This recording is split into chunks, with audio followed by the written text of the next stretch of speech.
আজকে আমরা একদম বেসিক থেকে শুরু করব।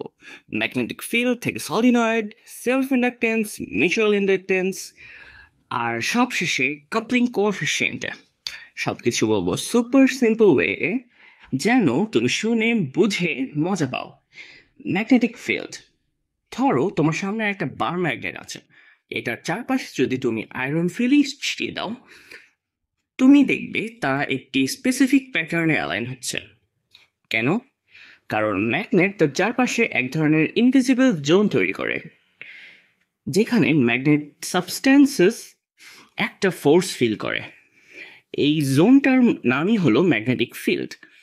আর এই ফোর্স কোনো র্যান্ডম ডিরেকশনে না, স্পেসিফিক একটা ডিরেকশন কাজ করে। এই ডিরেকশনটা বোঝানোর জন্য আমরা ইউজ করি magnetic field lines. Field lines flow করে নর্থ পোল থেকে সাউথ পোলের দিকে। ম্যাগনেটিক ফিল্ড লাইন্স যত ডেন্স ফিল্ড লাইন্স হবে, তত বেশি ডেন্স ম্যাগনেটিক ফিল্ড স্ট্রেংথ হবে। আর এগুলো কখনো একে অপরকে কাটে না। সলিনয়েড, তুমি জানো যখন একটা স্ট্রেট ওয়্যার দিয়ে কারেন্ট ফ্লো করে, তখন ওয়্যারের চারপাশে ম্যাগনেটিক ফিল্ড তৈরি হয়। এবার যদি ওই ওয়্যারটা কয়েল করে ঘুরিয়ে ফেলা হয় একটা স্প্রিং লাইক স্ট্রাকচারে, তাহলে যেটা তৈরি হয় তাকে বলে সলিনয়েড। এই সলিনয়েডের ভিতরে একটা স্ট্রং ম্যাগনেটিক ফিল্ড তৈরি হয়।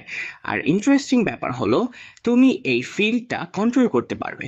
কারেন্ট যত বেশি, ম্যাগনেটিক ফিল্ড তত স্ট্রং। এই কন্ট্রোলেবল ম্যাগনেটকে বলা হয় electromagnet. Electric bell, relay, MRI machine সব জায়গায় এই প্রিন্সিপাল ইউজ করা হয়। সেলফ ইন্ডাকটেন্স, ধরো একটা কয়েল দিয়ে তো সিম্পল সার্কিট বানাবে, আর সুইচ অন করলে কারেন্ট ফ্লো শুরু হয়।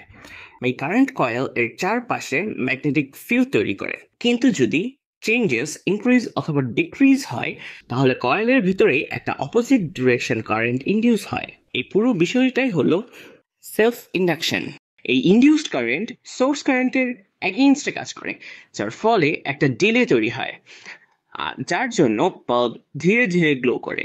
আর এটাই হলো electromagnetic self resistance.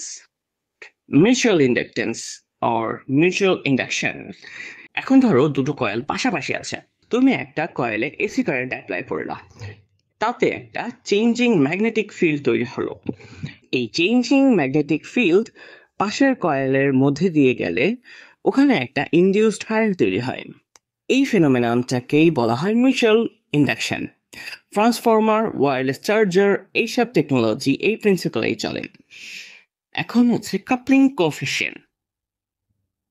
Mutual inductance হলো একটা ম্যাগনেটিক ফিল্ড থেকে আর একটা কারেন্ট ইনডিউস করা। বাট কোয়েশ্চেন হলো, কতটা ফিল্ড সেকেন্ড কয়েলের মধ্যে ঢুকতে পারছে। এই কোএফিসিয়েন্ট মাপতে ইউজ করা হয় একটা মেজার, কাপলিং কোএফিসিয়েন্ট। এটাকে কে দ্বারা প্রকাশ করা হয়? কে এর মান 0 থেকে 1 এর মধ্যে হয়।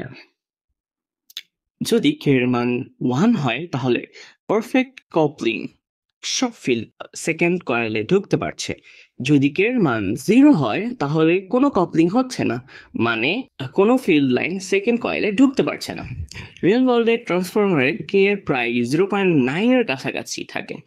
কাপলিং কোএফিসিয়েন্টের ফর্মুলা স্ক্রিনে দেখানো হচ্ছে, যেখানে এম হচ্ছে মিউচুয়াল ইন্ডাকটেন্স, L1 L2 দুটোই কয়েলের সেলফ ইন্ডাকটেন্স।